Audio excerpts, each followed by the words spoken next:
Sir आपका नाम मैंने काफी सुना है आयुर्वेद के क्षेत्र में और काफी आपका अनुभव भी रहा है आयुर्वेद में।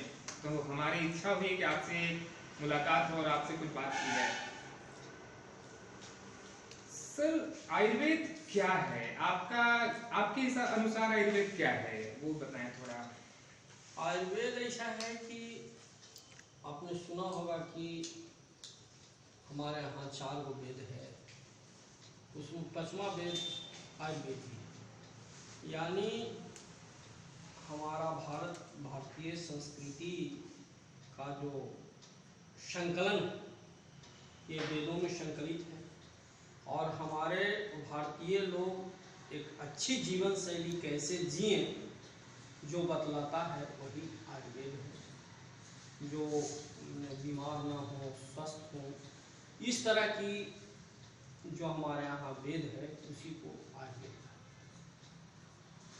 तो सर क्या आयुर्वेद महंगा होता है? नहीं, ऐसा कोई बात नहीं है। आयुर्वेद में है कि यदि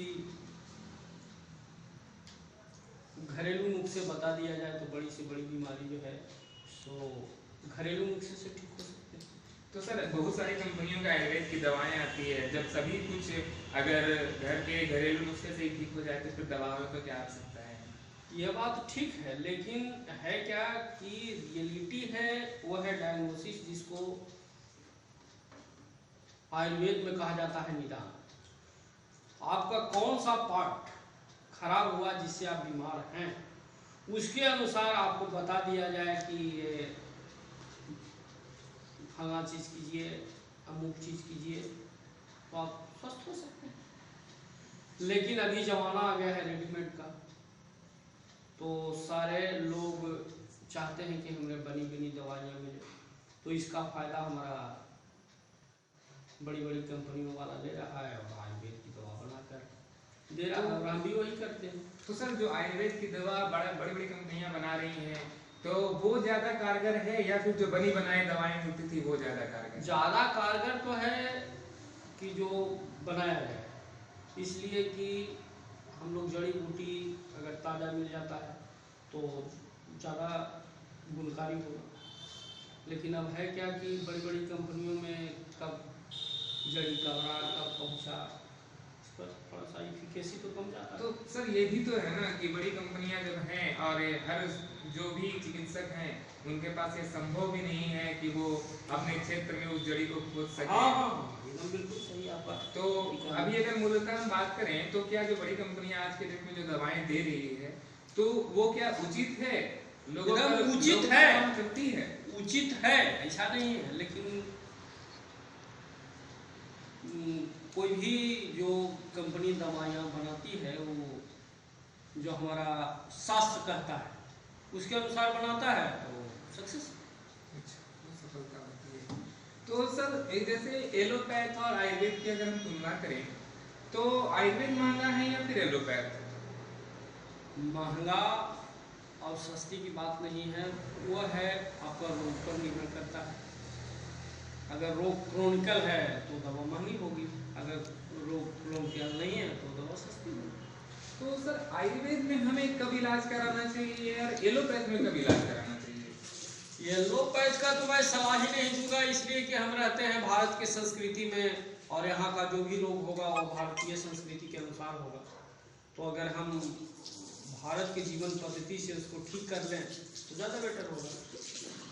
तो आयुर्वेद का उत्पत्ति क्या भारत से ही हुआ है? एकदम बिल्कुल सही है, ये भारत से ही हुआ, इसलिए कि ये शास्त्रों में इसकी चर्चा है। मैं शुरू में बता चुका हूँ कि 4 वेद में मतलब 5वां वेद आयुर्वेद है।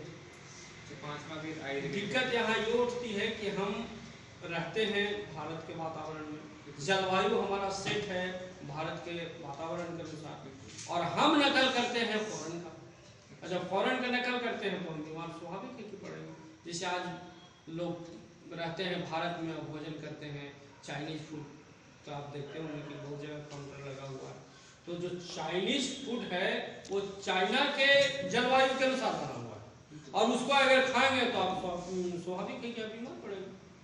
अच्छा, तो सर जैसे अभी तो ज्यादातर समस्या आती हैं लोगों को, गैस की समस्या होती है, डायबिटीज की समस्या होती है, लीवर का प्रॉब्लम होता है। अब है क्या कि हम लोग जीवन प्रणाली बदल दिए हैं, तो गैस की समस्या आ रही है। गैस की समय हमारे यहाँ जो खाने के तरीके हैं बिल्कुल। उसको हम लोग चेंज कर दिया है, स्वाभाविक है कि ये बीमारी हो। दूसरा, हम लोग शारीरिक श्रम नहीं कर रहे हैं, तो जब शारीरिक श्रम नहीं करते हैं तो पचता नहीं है सही, और नहीं जब पचेगा तो स्वाभाविक है कि पेट की बीमारी हो। तो सर अभी मतलब ये जो अभी मतलब हमने अगर देखा है तो अभी 70% लोगों के ऊपर लीवर का ज्यादा प्रॉब्लम आती है, तो वो उसका मतलब क्या आपके अनुसार क्या इफेक्ट हो सकता है उसके अनुसार लीवर का के लिए दोषी है हमारा जीवन प्रणाली, और दूसरा दूषित पानी भी। अगर दूषित पानी हम पिएंगे तो हमारा लीवर प्रभावित करे। खान पान की भी शैली तो हाँ, चेंज है। जैसे हमारे यहाँ कहता है कि शुभ मुहूर्त में उठिए, लेकिन हमारे बच्चे जो हैं से 2 बजे रात तक काम करेंगे, 8 बजे तक सोए रहेंगे, तो स्वाभाविक है कि स्वास्थ्य धीरे धीरे मतलब ये कह सकते हैं कि दिनचर्या का परिवर्तन और उनके खाने पीने के तरीके से बदलाव के कारण ये समस्याएं हैं। और तो सर जैसे आयुर्वेद में अभी बहुत सारी बीमारियां रहती हैं, लोगों को कैंसर होता है, तो कैंसर का मतलब क्या है, आयुर्वेद में इलाज संभव है? देखिए, कैंसर ये नया रोग नहीं है। आयुर्वेद में इसका कुत्ता बुद्ध करके नाम था। वो ऐसा घाव जो केकड़े के समान है। अच्छा। तो इसका इलाज संभव है। तो क्या आयुर्वेद में ज्यादा संभव है या फिर एलोपैथ में? एलोपैथ तो माने जिसको कैंसर पकड़ लिया वो कहते हैं कि 4th स्टेज में आइएगा तो हम ठीक नहीं करेंगे, भले वो बड़ी बड़ी मशीनें ये वो करके कर लेते हैं, लेकिन मैं अभी तक वो देखा कि जिसको कैंसर पकड़ लिया उसको जिंदा रखा लेकिन उसको ठीक नहीं कर पाया। आयुर्वेद के अनुसार चले तो रक्त और पित्त मिल जाने के कारण ये बीमारी होती है। तो आयुर्वेद में उसके लिए डलका मारा करके अथी है जो ठीक कर सकता है उससे। आयुर्वेद में डलका मारा तो हेमियोपैथ में नहीं, डीका मार्का है जो ठीक कर सकता है। तो डीका मार्का मतलब कैंसर के भी इलाज हो सकते हैं तो और उसके लिए एक और कहा जाता है कि कैंसर में सेल मरने लगता है। अच्छा। तो सेल मरने लगता है तो एलोपैथ आयुर्वेद में सेल नहीं मर रहे, इसके लिए हम स्वर्ण भस्म का भी प्रयोग यदि करें तो बीमारी ठीक हो सकती है। मतलब अगर एक तरीके से हम अगर समझें तो कैंसर का इलाज जो है आयुर्वेद में संभव है, और बशर्ते उस अनुसार उसकी औषधि मिलनी चाहिए और थोड़ी महंगी होगी, इसलिए कि जो सेल मर रहा है, सेल डेड हो रहा है, तो उसके लिए हमारे यहाँ बहुत अच्छा है। अभी मतलब जो हमारा एलोपैथ की बात करें तो वो कीमो चढ़ाने की बात करते हैं एलोपैथ में कैंसर में, तो वो कहाँ तक सही है? वो कीमो चढ़ाते हैं, उनसे बीमारी को रोक के रखते हैं, वो बीमारी को ठीक नहीं करते।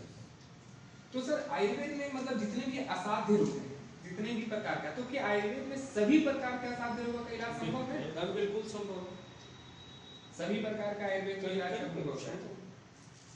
तो सर अभी तो बहुत सारे ऐसे आयुर्वेद के चिकित्सक भी हैं जो कि लोगों को इलाज करते हैं और उसमें एलोपैथ दवाई भी मिक्स करके चलाते हैं।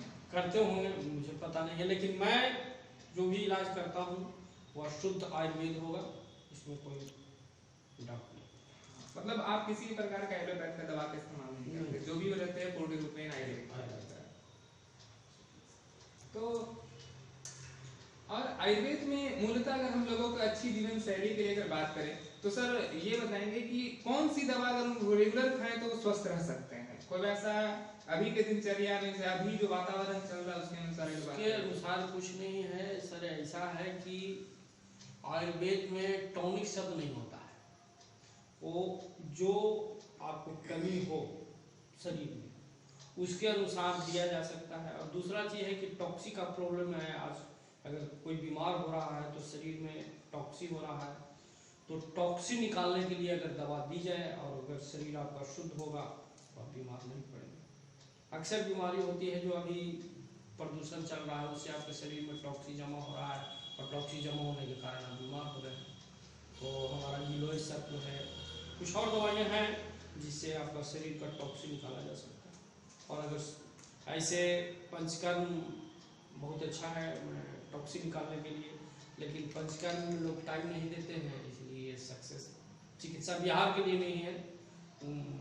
दक्षिणी भारत में पंचकर्म होता है और उससे बीमारी ठीक होती है। तो सर अभी जैसे अगर हम बात करें तो आपका जो श्री दिव्य आयुर्वेद चिकित्सालय है जहाँ पर आप रेगुलर रहते हैं, समय देते हैं, तो यहाँ पर आपका मूल उद्देश्य क्या होता है? मेरा मूल उद्देश्य तो है कि रोग ठीक, लोग स्वस्थ। तो सर क्या गरीब आदमी भी आपके पास आ सकते हैं? आ सकते हैं बेशक। और गरीबों के पास तो पैसे की भी बहुत नहीं, अगर वो मेहनत करना चाहते हैं तो उनको मैं घरेलू नुस्खे बता दूंगा, वो मेरे से घरेलू नुस्खे करके ठीक हो सकते हैं। मतलब अगर आपके यहाँ आपके पास आए तो मतलब उनके घर के अगर दवाई खरीदने में सक्षम नहीं हो तो हम घरेलू नुस्खे बता देंगे, वो अपना करेगा, ठीक हो सकता है। मतलब ये नहीं रहना चाहिए कि भाई आयुर्वेद में ये महंगी है तो मैं नहीं, मैं ये लोगों को भ्रम तोड़ देना चाहता हूँ कि आयुर्वेद में सारी दवाइयाँ महंगी नहीं होगी। आयुर्वेद में क्यों आए? चलिए सर, आपका अगर बात करें तो आप अपने जीवन शैली में आयुर्वेद में आप किस अनुसार आए, कैसे आए, आपका क्या मन किया? देखिए, बहुत दिनों पहले की बात है, उस समय हमारे पिताजी बीमार पड़े, उन्होंने 33 दिन तक बेहोश रहा। अंग्रेजी डॉक्टर उनको जिंदा जरूर रखा लेकिन खड़ा नहीं कर पाया। तो हमारे गुरुदेव हुए और हमारे पिताजी का साथी थे, उन्होंने 15 दिन इलाज किए और वो खड़े हो गए। और मेरी इच्छा यही हुई कि क्यों ना मैं आयुर्वेद डॉक्टर बना जाए जिससे लोगों का कल्याण हो। और मैं आयुर्वेद में पैसा कमाने के लिए नहीं आया हूँ, मेरी इच्छा है कि लोग स्वस्थ रहें और सुखी रहें। मतलब आपका जो उतार आवा आपके अपने फैमिली रिलेशन या फैमिली प्रॉब्लम्स के कारण आपने आयुर्वेद की ओर अग्रसर किया? हाँ, बिल्कुल। तो मतलब आपका मूल उद्देश्य होता है कि लोगों का जन कल्याण हो, जन कल्याण हो, डॉक्टर के पास कम जाए, अपना घरेलू। मेरा तो कहना है कि डॉक्टर मैंने वैद्य कौन बात के, चूंकि डॉक्टर को आयुर्वेद में वैद्य कहा जाता है, तो मेरा कहना है कि